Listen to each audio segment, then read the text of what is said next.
दुनिया की ताकत का संतुलन बदल रहा है और इस बदलाव का केंद्र बन गया है अटलांटिक महासागर। जहां कभी नेटो की पकड़ अटूट मानी जाती थी, आज वहीं दरारों की खबरें आने लगी हैं। और सबसे दिलचस्प बात यह है कि इस बदलते खेल में एक नया खिलाड़ी धीरे धीरे केंद्र में आ रहा है, भारत। अटलांटिक में क्या हो रहा है? अटलांटिक सिर्फ समुद्र नहीं है, यह पश्चिमी शक्ति का प्रतीक है। यहीं से नाटो की सैन्य ताकत, अमेरिका की समुद्री रणनीति और यूरोप की सुरक्षा संरचना जुड़ी हुई है। लेकिन हाल के वर्षों में इस क्षेत्र में 3 बड़े बदलाव हुए। नेटो देशों के बीच मतभेद, यूरोप की स्वतंत्र रक्षा नीति की मांग और ब्रिक्स देशों की बढ़ती पकड़, ये तीनों घटनाएं मिलकर वैश्विक शक्ति संतुलन को हिला रही हैं। नाटो की अंदरूनी समस्या, दुनिया को हमेशा बताया गया कि नाटो एकजुट है, लेकिन सच्चाई यह है कि कई यूरोपीय देश रक्षा खर्च बढ़ाने से हिचकते हैं।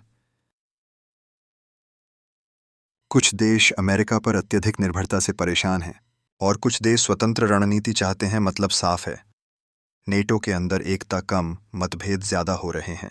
अमेरिका पर बढ़ता दबाव, अमेरिका दशकों से वैश्विक व्यवस्था का केंद्र रहा है, लेकिन अब हालात बदल रहे हैं। अमेरिका को एक साथ कई मोर्चों पर ध्यान देना पड़ रहा है। ही शांति समाति नीति नीति तनम यूरोप नेस्ति चाहता।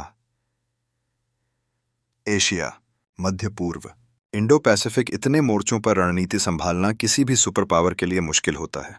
यही वजह है कि विश्लेषक कह रहे हैं अमेरिका पहली बार रणनीतिक दबाव में दिख रहा है। ब्रिक्स की चुपचाप बढ़ती ताकत। ब्रिक्स को पहले सिर्फ आर्थिक मंच माना जाता था, लेकिन अब यह रणनीतिक मंच बनता जा रहा है। नए देशों की एंट्री, स्थानीय मुद्रा व्यापार और वैकल्पिक वित्तीय सिस्टम, ये सब संकेत हैं कि दुनिया धीरे धीरे एक नए पावर स्ट्रक्चर की ओर बढ़ रही है। भारत की चाल, गेम बदलने वाला फैक्टर, सबसे दिलचस्प भूमिका भारत निभा रहा है। भारत ने एक साथ कई मोर्चों पर रणनीतिक संतुलन बनाया है। पश्चिम के साथ साझेदारी, रूस से संबंध, मध्य पूर्व से ऊर्जा और इंडो पैसिफिक में सक्रियता। भारत किसी एक गुट का हिस्सा नहीं बना, भारत ने अपना रास्ता बनाया। और यही बात भारत को सबसे अलग बनाती है। क्यों कहा जा रहा है अमेरिका बैकफुट पर?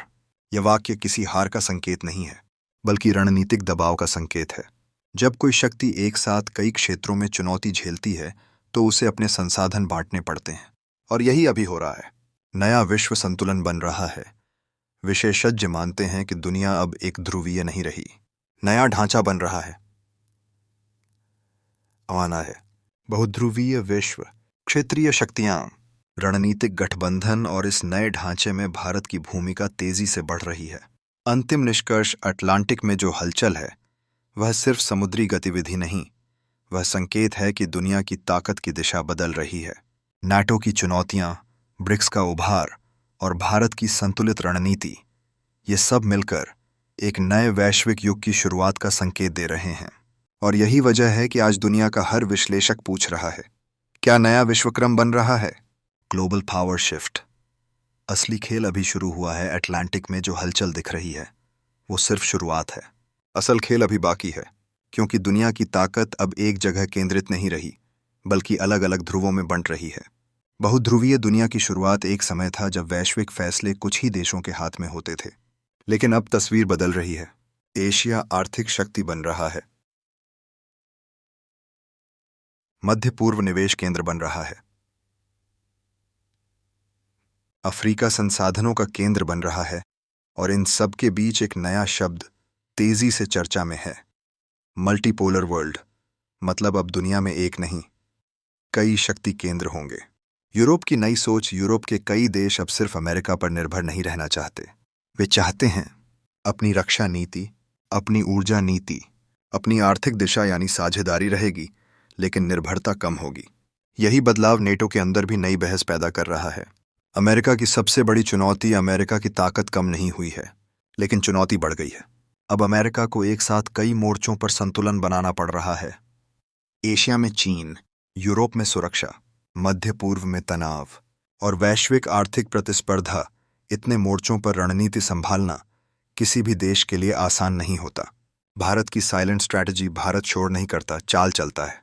भारत की रणनीति 3 शब्दों में समझिए, बैलेंस, टाइमिंग, इंटरेस्ट। भारत किसी एक ब्लॉक में नहीं जाता, भारत हर ब्लॉक से संबंध रखता है। यही कारण है कि दुनिया के बड़े देश भारत को अब संतुलन शक्ति मानने लगे हैं। ब्रिक्स का असली असर, ब्रिक्स का विस्तार सिर्फ सदस्य बढ़ना नहीं है।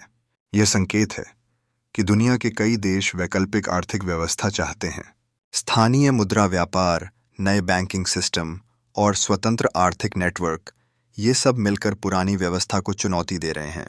आने वाला दशक कैसा होगा? विश्लेषक मानते हैं कि आने वाले 10 साल तय करेंगे कौन नेतृत्व करेगा दुनिया का। संकेत साफ हैं। गठबंधन बदलेंगे, रणनीतियां बदलेंगी और शक्ति संतुलन भी बदलेगा। अंतिम शब्द अटलांटिक की हलचल एक चेतावनी है। दुनिया बदल रही है और इस बदलती दुनिया में जो देश संतुलन बनाएगा वही आगे जाएगा। आज के हालात देखकर एक बात साफ है, नई विश्व व्यवस्था बन रही है और भारत उसके केंद्र में जगह बना रहा है। अगर आपको यह विश्लेषण पसंद आया हो तो वीडियो को लाइक कीजिए, अपनी राय कमेंट में ज़रूर लिखिए और ऐसे ही गहराई वाले विश्लेषण के लिए चैनल को सब्सक्राइब करना न भूलें। वीडियो पसंद आया हो तो लाइक ठोक दीजिए। आपकी राय क्या है नीचे कमेंट में लिखिए और दुनिया की असली खबरों के लिए। Energy security plan. इंडिया ने पिछले वर्षों में स्ट्रैटेजिक ऑयल रिजर्व्स बनाए हैं। मतलब अगर सप्लाई रुकी भी तो इंडिया कुछ समय तक अपनी जरूरत पूरी कर सकता है। यह तैयारी आज के संकट को ध्यान में रखकर ही की गई थी। डिप्लोमैटिक ब्रिज बनने की संभावना। इंडिया आज दोनों पक्षों से बात कर सकता है, अमेरिका से भी, ईरान से भी। यही वजह है कि कई देश इंडिया को एक संभावित मध्यस्थ के रूप में देखते हैं। अगर तनाव बढ़ता है तो इंडिया शांति वार्ता में महत्वपूर्ण भूमिका निभा सकता है। Economic impact. अगर युद्ध हुआ, तेल $100 से ऊपर जा सकता है, शेयर बाजार गिर सकते हैं, वैश्विक व्यापार प्रभावित होगा। लेकिन इंडिया अब पहले जैसा नहीं है। इंडिया की अर्थव्यवस्था मजबूत है और विविध सप्लाई स्रोत मौजूद हैं। इंडिया का मास्टर स्ट्रोक। इंडिया की नीति साफ है, युद्ध से दूरी, लेकिन कूटनीति में सक्रियता। इंडिया न तो खुलकर किसी पक्ष में जाएगा, न ही चुप बैठेगा। इंडिया संतुलन बनाएगा और अपने राष्ट्रीय हितों को सुरक्षित रखेगा। मिडल ईस्ट में बड़ा मोड़।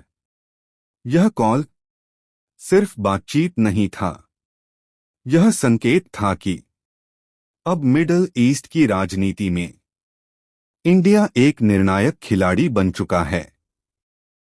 अंतिम शब्द।